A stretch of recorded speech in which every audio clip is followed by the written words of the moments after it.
شمائل ترمذی میں ایک صحابی حضرت ظاہر رضی اللہ عنہ کا ایک واقعہ بہت خوبصورت انداز سے نقل کیا گیا ہے کہ یہ دیہات کے رہنے والے تھے۔ سبزی ترکاری وغیرہ جو بھی دیہات میں ان کو میسر ہوتا، حضور اقدس صلی اللہ علیہ وسلم کے لیے تحفہ لایا کرتے تھے۔ آپ صلی اللہ علیہ وسلم ان کا تحفہ بہت خوشی کے ساتھ قبول فرما لیا کرتے تھے۔ حضرت ظاہر رضی اللہ عنہ صورت و شکل کے اعتبار سے قبول صورت نہیں تھے، لیکن ان کی سیرت اور کمال ایمان اعلیٰ درجہ کا تھا۔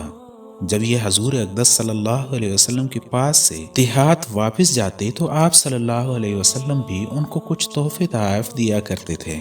ایک دفعہ مدینہ کے بازار میں حضرت ظاہر رضی اللہ عنہ اپنا سامان فروخت فرما رہے تھے۔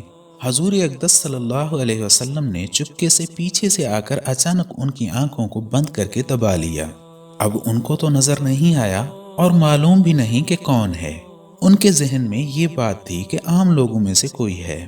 زور زور سے شور مچا کر کہنے لگے، یہ کون ہے؟ مجھے چھوڑ دو۔ پھر کن اکھیوں سے حضور اقدس صلی اللہ علیہ وسلم کو دیکھ کر پہچان لیا۔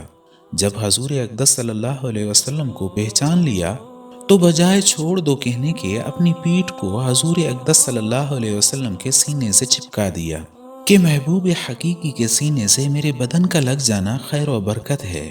اس کے بعد حضور اقدس صلی اللہ علیہ وسلم فرمانے لگے، اس بندے کو کون خریدے گا؟ حضرت ظاہر رضی اللہ عنہ نے فرمایا، یا رسول اللہ صلی اللہ علیہ وسلم، اگر آپ مجھے بیچیں گے تو نہایت گھاٹا ہوگا، اس لیے کہ مجھ بدصورت کو بیچنے سے کیا پیسہ مل سکے گا؟ اس پر حضور اقدس صلی اللہ علیہ وسلم نے ارشاد فرمایا کہ آپ اللہ کے یہاں کم قیمت اور سستے نہیں ہیں، بلکہ اللہ تعالیٰ کے نزدیک آپ بڑے قیمتی ہیں۔